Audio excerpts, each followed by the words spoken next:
Hello, everyone. This is the Asher Marketing Podcast. I'm Anthony Giuliano, and this week's guest is Amber Caccamo from the DeKalb County Visitors Bureau. Did I get all that right, Amber? You sure did. Thank you so much. Yeah, between Giuliano and Caccamo, we have pretty much all the vowels covered.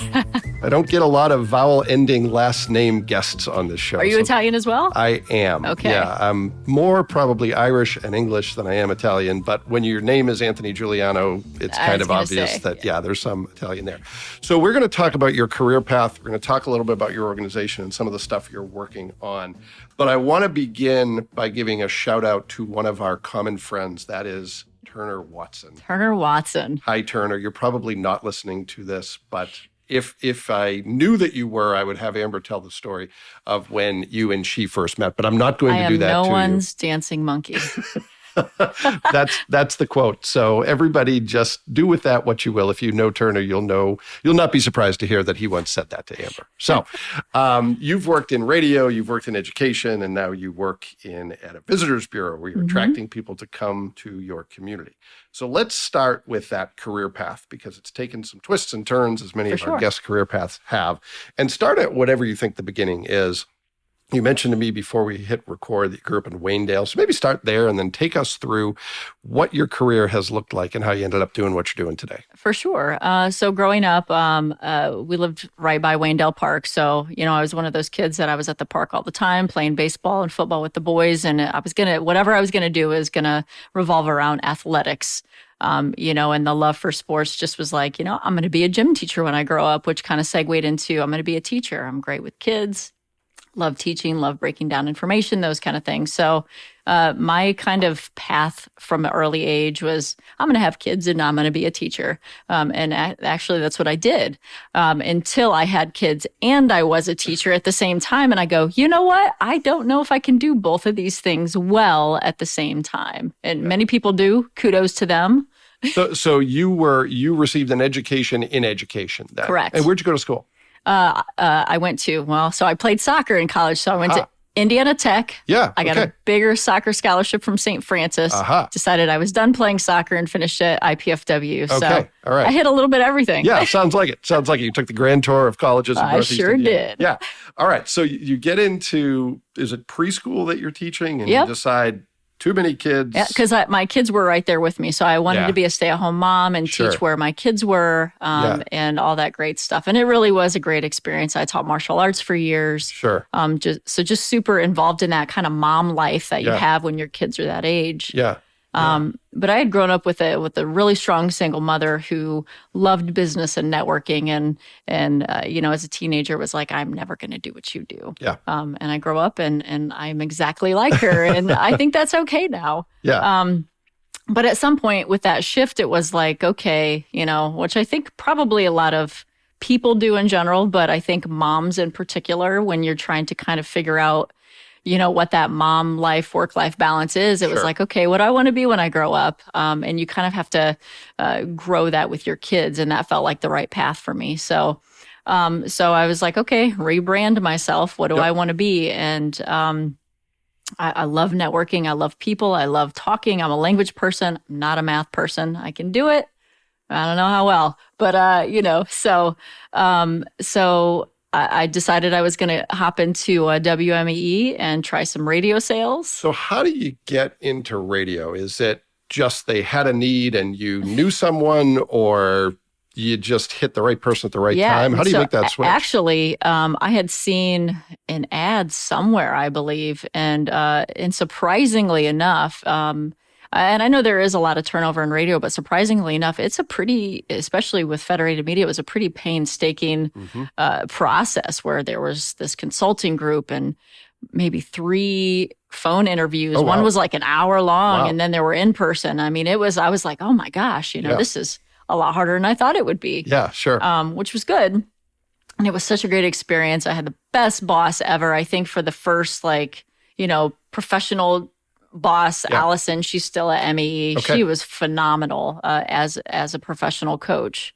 And I still take a lot of the lessons I learned with her with me today. So, but I also knew that, radio is a different kind of monster.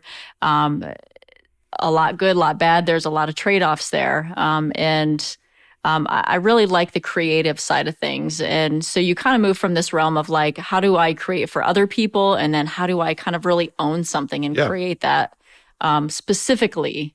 Sure. So what did that work consist of when you're working for MEE? What actually were you spending your time on?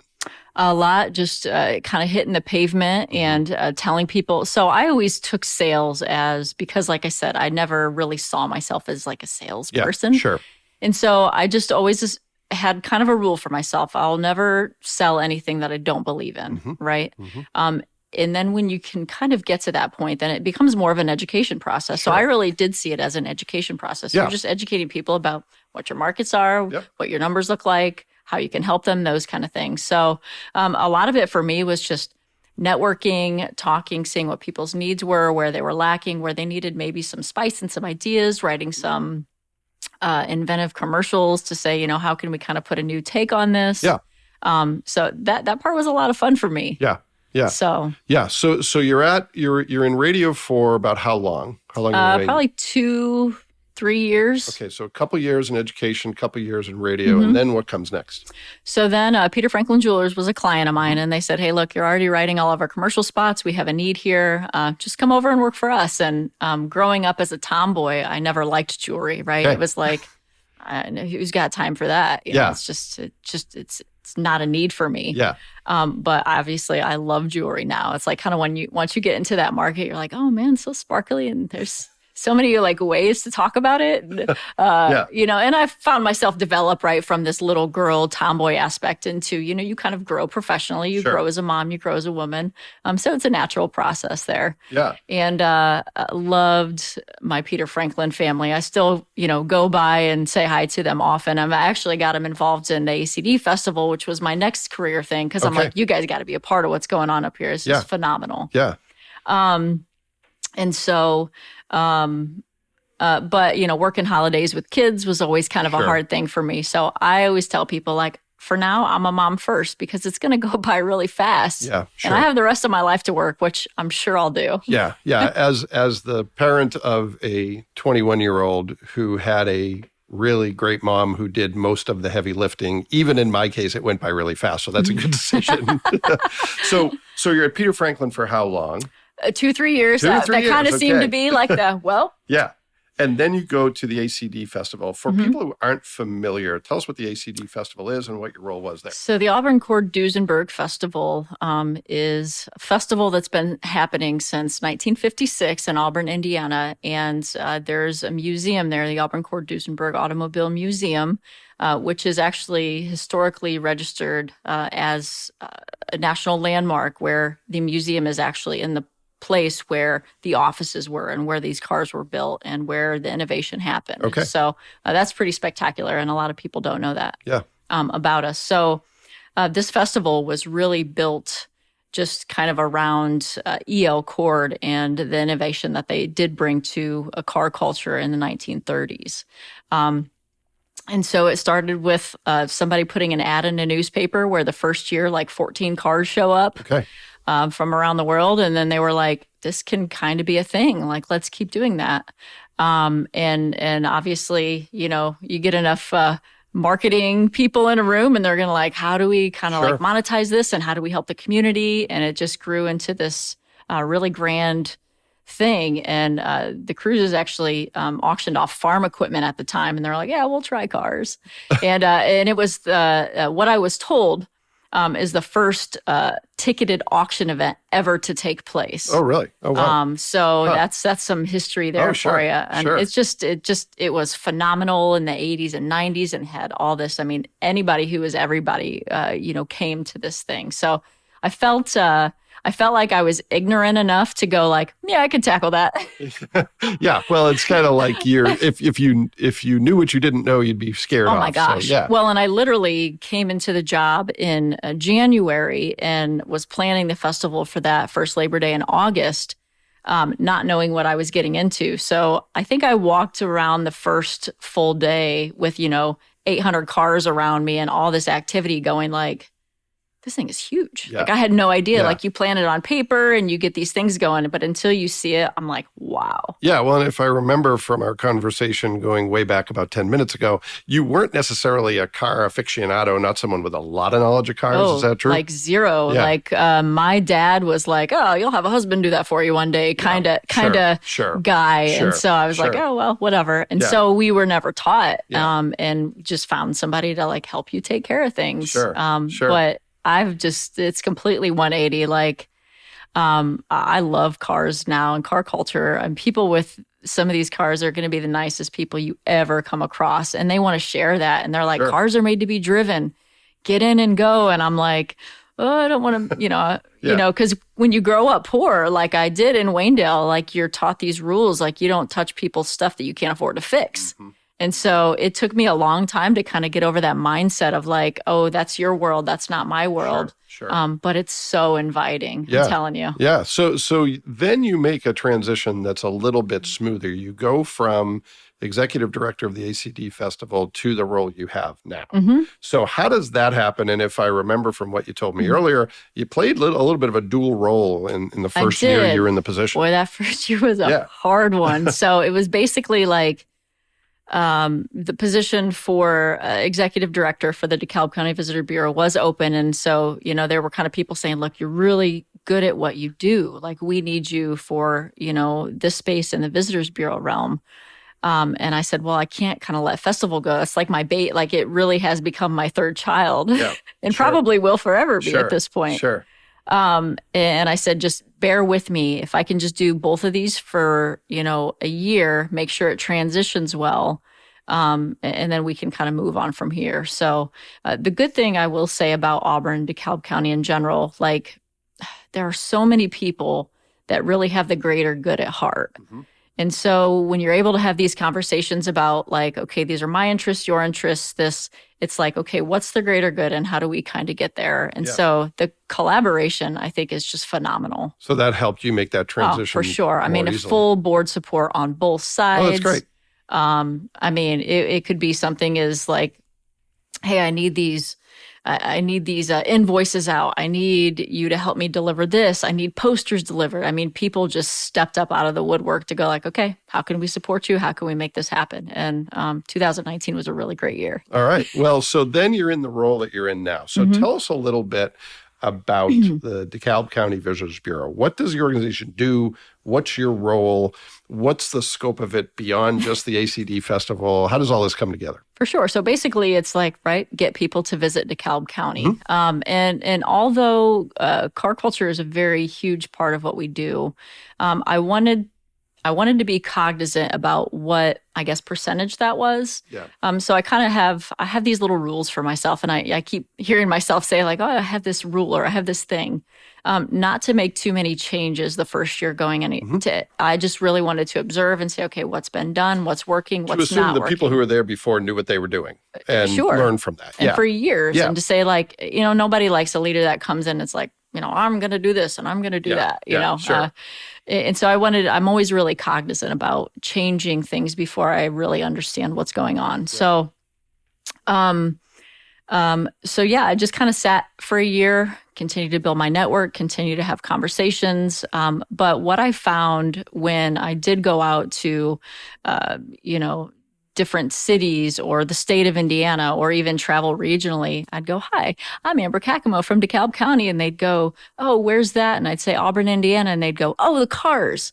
So the conversation really is about the cars, like out, So it's a double-edged sword. It's a reputation. The community's known for it, but it sort of overshadows anything else community's known for. Yeah. And so, I mean, you'll hear some people say like, can you guys talk about something other than cars? Which we absolutely can, because we have 3 amazing wineries. We got Auburn Brewing Company, Auburn City Steakhouse, Shorty Steakhouse. I'll put against any steakhouse, literally. Okay. Like it's phenomenal. So we have these jewels of boutique shops and food and all these great things, but it really is the cars that make us unique, right? And in this day and age when everybody's kind of shouting about what they have, you really do have to kind of find the niche things that are going to stand out. for you. So it's like, right, it's like a one-hit wonder. Yeah. You don't go to their concert and they're going to be like, I'm not going to sing that song. Yes, you are, because that's Sure. what you're known for. I mean, so Sure. it's kind of one of those things. You got to give the people what they want. For sure. Yeah, for sure.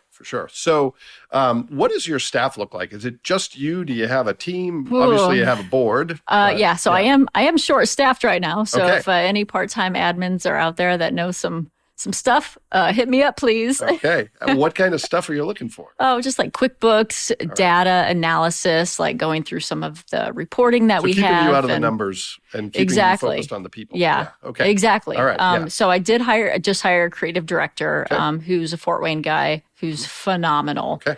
So I can go, hey, I need these pictures taken. I need this video done. Give me this logo work or this flyer. Yep. And I'm really, he's been there for 2 weeks and boy, I'm working him. I'll tell you that. Well, good.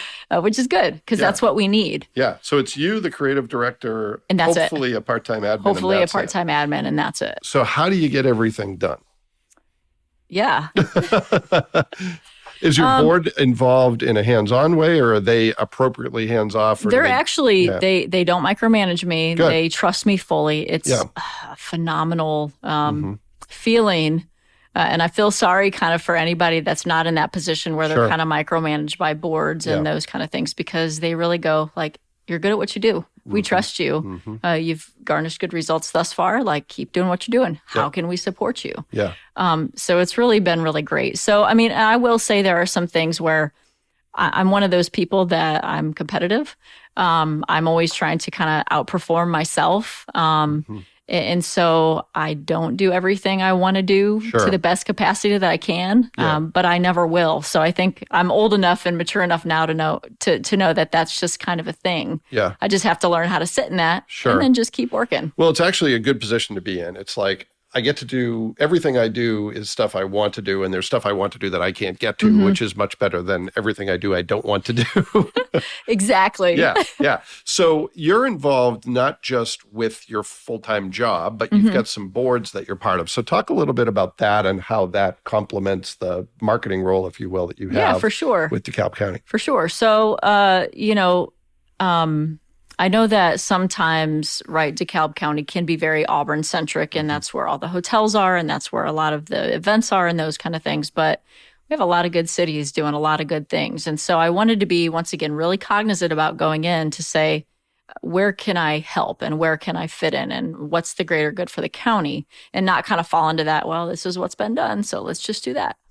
And so I really made a point this past 2 years to put myself on a board or a committee in every single city or town. So, that means Garrett Heritage Days. That means I'm part of Butler Main Street, Auburn Main Street. I have really close ties with Waterloo and some of the events that they're doing, helping with St. Joe Pickle Festival. We were able to give some granting money to Spencerville Covered Bridge rejuvenation that's getting ready to open back up. So just making sure that I have kind of eyes and ears on everything going on, but then also building those relationships, because people assume you know information, right? They're like, oh yeah, Amber, she knows everybody and everything. But in actuality, it's like, hey guys, I only know what I know. And until you tell me or until I build these relationships, I don't know how to help you. Well, and there's a lot of value in being the person who knows the people with the answers, with the resources. Oh, for sure. You don't always have to know it all yourself. Well, and I try to make a point too. I'm so big on authenticity. And I really feel like, that's where you can really make those true connections with people. So, I'll tell you about the nice, like, hillbilly side of me and kind of laugh about it, like, oh, I'm all Waynedale. But a part of me is really endearing and it's authentic. Sure. There are sides to people that I think when you find a connection, I just think it goes a really long way. Yeah, well, if you're not honest about yourself, people aren't going to be honest about who they are. And for sure. That's where the real good stuff happens. Oh, yeah. Break down those barriers. So tell me, what are some of the big things you're working on? Obviously, the festival is one of them because that's coming up Labor Day weekend. So tell me a little bit about what's on your mind with that. What are some of the big things that are taking up your time? I wish you hit me like 2 weeks later, because I could tell you so many more announcements that aren't quite ready to be out yet. But this year for festival is going to be phenomenal. All right.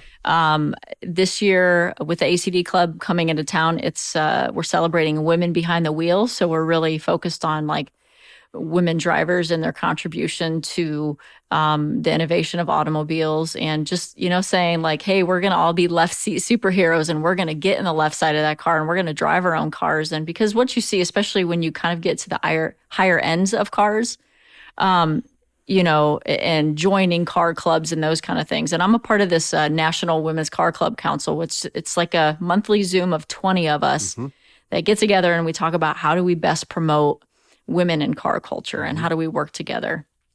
And it's this whole concept of, how many of the car clubs are the women approached? Are they on the email list? Are we communicating with them, or are we just communicating with a husband and then it's supposed to filter through? Or, or even, some experiences of, women going to a concours at Amelia Island, Monterey, whatever, and saying, hey, does your husband know you're driving his car? And she's like, it's my car, actually. Yeah. I mean, so just kind of battling these conversations and, how we can kind of do to spin that in a positive manner that, hey, we are in the left seat, and there are some women drivers out there that I would put against any big talking guy. Sure. So for people who have never been to the festival, what are some of the maybe obvious things that people expect or that are the highlights?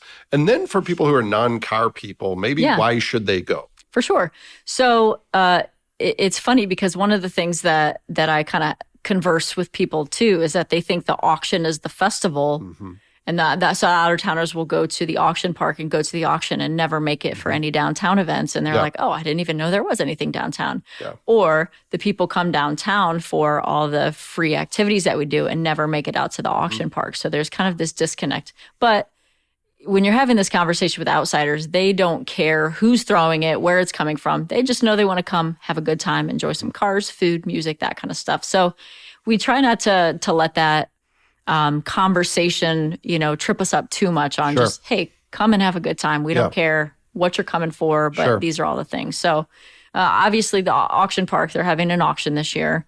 But then downtown Auburn, I mean, we have, so the two big days are September 3rd and 4th. That's a Friday and Saturday. So Friday is the cruise-in. So we probably have 800 cars on a normal year. Okay. So, I mean, we close like 11 square blocks, and we build a stage right by the Cobb County Courthouse, musical acts, 11 to 15 food trucks. So what we say is we have, I think it's more than 50 events in the span of what is under the ACD Festival umbrella. Oh, wow. Most are free. Some are ticketed. So like the Sunday before we do a garage cruise, where actually private garages open up their garages and let people know like the projects that they're working on and the cars that they have and that kind of stuff. So, man, there's just so much. So music, food, and there is a publication. It's actually called the ATA, All Things Auburn, which Business People magazine does publish that. And so it comes out with, I believe, July's issue of Business People magazine, and it gives you a rundown of festival events of everything that's happening in that realm. So. All right. So even if you're a person who isn't into cars, but you're a person who likes food, you can find something food, to do. music. Okay. All right. Yeah. So the festival's a big one. What else is on your plate that's either keeping you up at night or making you excited, or maybe a little bit of both? Yeah. I would definitely say it's car-centric for the most part. But I mean, like I said, Spencerville Covered Bridge, they're getting ready to open. So it's how do we support that? Yeah. So what's the history of that bridge? I've heard of it, but that's about the end of my knowledge. Spoke too soon. I know I should know more. Yeah. Well, that's okay. That's all right. It's really old. People love driving over it. It was closed for drivers. They're getting ready to open it back up for drivers. Closed-ish? I feel like it was a couple of years. Oh, really? Okay. All right. And so, there's people that really love that bridge and want to see it kind of revive. So the county put, some money into it. We found granting opportunities for them. A local historian helped present this really big grant opportunity for us, John Bry. Who, like I said, so they're just some movers and shakers saying we need to get this back. So when is it reopen? It's mid-June is what I hear. Right. So hopefully, And I'm trying to help them. So, and this is where I find my role as a visitors bureau helpful and really fun too. Yeah, sure. Right? Because I'm able to say like, okay, so when we open that back up, like how do we maybe sell raffle tickets to have somebody ride in a Duesenberg across the bridge? Oh, so yeah. right when it opens, Oh, yeah. how can we, use our car connections or museum connections as a historical piece of DeKalb Yeah. County? Put people in a Duesenberg, raffle off a ride across it, and get more money for what your cause is. Sure. I always thought it'd be fun to have Secular Pickles out of St. Joe do like a Bloody Mary bar for festival, because after the Parade of Classics on Saturday, like that's kind of what the VIPs and stuff drink. Sure. Everybody comes to the bar and they have a Bloody Mary. So Yeah. I'm like, oh, well, we have these really great pickles. Let's kind of do this. So Yeah. Well, and it's where that objectivity comes Oh, in, for sure. where you can look at it differently. And even though it's got a really rich history, you can bring some new stuff on board because you're looking at it with a fresh set of eyes. yeah, for sure. Yeah. All right. Well, we're going to turn now to the speed round of the program, where I ask you 3 questions, and I'm actually going to throw you a curveball. Oh, But the 2 first ones I'm going to ask you are things you should probably know are coming. Let's talk about career success and finding a career path. You've obviously made some changes along the way, been fortunate to do a lot of different things that you love. What's your best career advice? If you were talking to one of your kids, I think you mentioned your kids are 15 and 12, so they're not Correct. quite yet thinking probably about what they want to do with the rest of their lives, but soon they will be. for sure. Or if you're talking to someone else who is trying to decide what career they should land in, what's your best piece of advice? I'm going to actually give you 2, Yeah. if that's okay. Nope, that's so totally first, fine. I would say self-reflection is a good thing. So I think we were chatting earlier about how like Clifton Strengths tests, personality tests and assessments really are good for you to understand how you yourself work and how the people around you work. So I think, managing expectations is such a key to happiness. Like you can be happy in probably any capacity as long as you set those expectations up and you go like, okay, well, money's not really important to me, so I'm okay for working for a lower wage for flexibility for my kids or, not having to work weekends or whatever. So I would just say like, know enough about yourself to know what kind of work environment you want, what you work best in, where your optimum productivity is, and manage those expectations. Yeah. And the second piece of advice I would say is don't forget to have fun. I think so many people, especially in tourism, I always say like, if you're in tourism and you're not having fun, you're totally doing it wrong. Yeah, because for sure. It's a lot of fun. Yeah.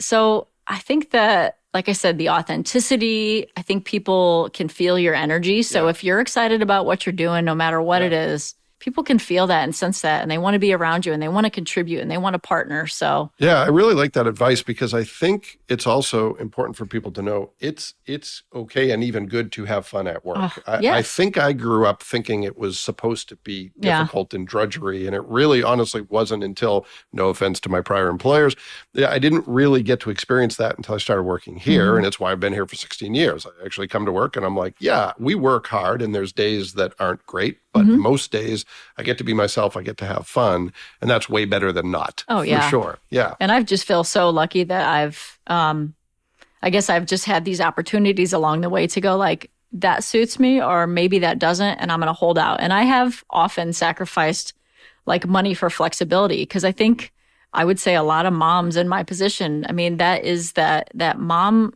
life, work life is such a delicate balance, and it's different for everybody. So, as women, I guess that's my advice, is just like figure out what parameters you want and kind of stick to that, because you'll find that you can manage that better, and then you're ultimately happier in your home life and your work life. Yeah. So it's the old adage that you can have anything, you can't have everything, but you can have anything you want. You just have to decide what your priorities are. For sure. Yeah. That's really good advice. Okay.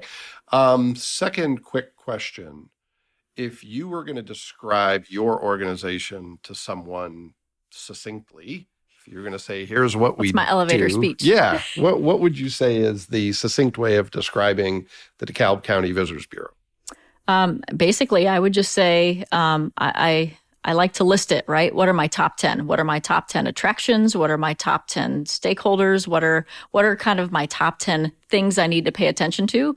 And then I go out there and I talk about them, and I talk about them, and I talk about them. And I find I'm actually giving a presentation tomorrow to the state of Indiana on a tourism call about our DeKalb County TikTok. Yep. Because I was able to kind of hop on the TikTok thing before it was before anybody 40 plus knew what it was. I saw my kids on it, and I was like, for one, I don't know if I want them to be on it, but what is this thing? And it was kind of like that discovery. And then I found out there's this huge underground car culture. So, I mean, and the fact that there's a translate button, like I'm having conversations with people from Hong Kong, and the only thing I can understand at first is Duesenberg. Yeah. And then I hit the translate button. It's like, that's on my bucket list, So I'm having these just amazing conversations around the world. But then there's also a conversation from, a gentleman in Garrett who goes, 15 minutes away, and I had no idea this was there. Yeah. So yeah, that's been a lot of fun. Okay. All right. Well, here's the last one, and this is where the curveball comes in. Uh-oh. Okay. I have to confess, I have not spent hardly any time in Auburn. And we're going to put the festival aside, because I think you've got good momentum there. You obviously want people to come. But let's say I was going to spend, or someone who's listening to this was going to spend a day in DeKalb County. What would you say are the 3 or 4 things that they should do with that day? And I know this puts you in a difficult position because totally you have to leave out 70 or 80 that you might recommend. But what are your top 3 or 4? I would say if you've never been to the Auburn Cord Duesenberg Museum, you have to. I mean, we actually have 4 car museums in DeKalb County. I did not realize there were 4. I was going to say most people know of the one, but then that's kind of where it stops. So there's an early Ford V8, which is 1932 to 53, I believe, of old Fords. And it actually looks like a 1936 Ford showroom. So like if you were walking to a dealership in 36, like that's what it would have looked like. So it's actually pretty phenomenal. Yeah. NATMUS is National Automotive Truck Museum. It's right behind ACD. Okay. So they've got more of the muscle cars, because we kind of play with that, right? Like what's the nostalgia? The nostalgia of my age is different than the 50s, 60s, and then the ACD cars. And not that we can't appreciate them all, but what does that nostalgia look like for us? So I would definitely say the car museums, even if you're not a car person, I mean, there are some really cool photo opportunities. So, those always blow up on Instagram. So you want you want some likes and whatever, throw that up on your Instagram page for sure. Like I said, Auburn City Steakhouse is great. Shorty Steakhouse is great. There's a White Oak Wine Cafe that's like a charcuterie and some amazing wine selections. And the outdoor patio kind of looks like this French kind of outdoor seating space. It's phenomenal. Okay. Oh man, I don't know. Come and there's be ready to eat all over the place too. And be ready. There are. Am I correct on that? There are so many murals, which is great. And Alex Hall, who's Fort Wayne, really helped kick off and work the dynamics of the Mural Fest, which Garrett got to be a part of because Auburn already had some. So I felt like, we always try to spread the love a little bit. Enrico Diamante did the Garrett mural for us, which was phenomenal. Okay. So he's going to be doing a second one in Garrett this summer. Auburn has so many. They're actually doing on 9th Street. So that's kind of like our car club street. That's where the festival started. Martha's Popcorn is there. So yeah, there are so many murals. And actually that's one of the things on my docket that I've wanted to have gotten to, but haven't, is do some kind of mural walk map so people know. Because they ask me and I'm like, well, you go this way. I'd love to have something tangible. Or digital passport related to be like, oh, here you go. That's how you get to all of them, because there are so many. Sure. Well, between your 2 kids and your 6 boards and your full-time job, maybe you can put that somewhere on the list of things to do. It's on the docket. Yeah. Well, I will put myself on the record as, thanks to your information, I will come visit sometime. Maybe I'll even bring Turner and we can have a great time in DeKalb County. It's always an open invitation. And anybody that knows me knows I will take an afternoon off of work and say, like, let me show you the museums. Like, there are so many great things here. And it's funny, one of my best friends, Brandon Anderson, who runs the ACD Museum, is great about getting these cars out in the community. So we actually had the gentleman from the Gilmore Museum visit us 2 weeks ago. And so we were kind of showing him around the museum, and Brandon pulls out the Duesenberg. He's like, come on, let's go out to lunch. And they're like, we're going to lunch in a Duesenberg? And he's like, why not? They're made to drive. Let's get out of here. And so they're like, well, when you come to visit us, we don't know what we're going to do. And so we kind of like that, like, surprising people. And actually, that's a good thing, if you don't mind me saying. So Father's Day, we're actually going to have free rides outside of the ACD Museum. All right. And they're going to have some Duesenbergs out there and that kind of stuff. So if you've ever wanted to ride one of these cars, it's free will donation, but Father's and is that Day. all weekend or? I believe it's just Sunday. Sunday, And it's okay. probably afternoon hours if I were to guess. All right. So Okay. And they can find information about that on your website, which they is? sure can. Visit DeKalb.org. All right. Well, Amber, thank you so much. This has been fun. It's great to talk with you and to hear a little bit about your background and the organization you work for. Thanks to you. And thanks to everyone who took time to listen to this episode. We'll be back next week with another great guest, and we hope you'll join us then.